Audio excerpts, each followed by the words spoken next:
Create र मेकमा धेरैजना स्टुडेन्टहरु confuse हुन्छन् किनभने यिनीहरुको मिनिङ एउटै जस्तो लाग्छ तर यिनीहरु बीच सानो डिफरेन्स छ र बुझ्न एकदम सरल छ क्रिएट भनेको नेपालीमा सृजना गर्नु so create generally implies ब्रिंगिङ something into existence that does not exist before मतलब जुन कुरा पहिला अस्तित्वमा छैन त्यसलाई अस्तित्वमा ल्याउन मतलब नयाँ सृजना गर्न त्यसको लागि क्रिएटलाई युज गरिन्छ it often carries sense of originality और इमेजिनेसन मतलब हुन्छ नि नयाँ कुरो हैन ओरिजिनल जो कसैले पनि पहिला गरे छैन अर्थात जुन चाहिँ इमेजिन युज गरेर हैन कल्पना युज गरेर त्यसलाई अस्तित्वमा ल्याएर आएको त्यसको लागि चाहिँ क्रिएट युज गरिन्छ an artist create a painting हैन The scientists worked hard to create a new formula that could help treat the disease. साइन्टिस्टहरुले कडा परिश्रम गरे वैज्ञानिकहरुले कडा परिश्रम गरे न्यू फर्मुला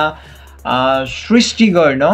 जसले चाहिँ बिमारीलाई हेल्प गर्न सक्छ निको पार्न सक्छ हैन रोगलाई सो क्रिएट युज गरिन्छ कुनै कुरा नयाँ इन्भेन्सन गर्नका लागि यता make more about putting together or assembling something from existing material मतलब मेक चाहिँ युज गरिन्छ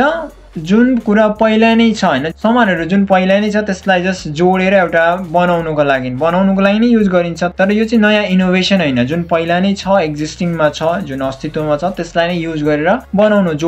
असेम्बल गरेर जोडेर यसको जनरल मिनिङ चाहिँ यो हुन्छ so you can make a cake by mixing ingredients so तपाई केक बनाउनु हुन्छ हैन यसको इन्ग्रेडिएन्टहरुलाई मिक्स गरेर जुन इन्ग्रेडिएन्ट्सहरु पहिला नै छ जस्तैलाई मिक्स गरेर तपाई बनाउनु हुँदैछ तपाई नयाँ सृष्टि त गर्नु भएको छैन सोचेर इमेजिन युज गरेर यो न्यू सृजना हैन इनोभेसन हैन जुन अलरेडी छ जसको अलरेडी रेसिपी छ जस तपाई त्यसलाई बनाउनु हुँदैछ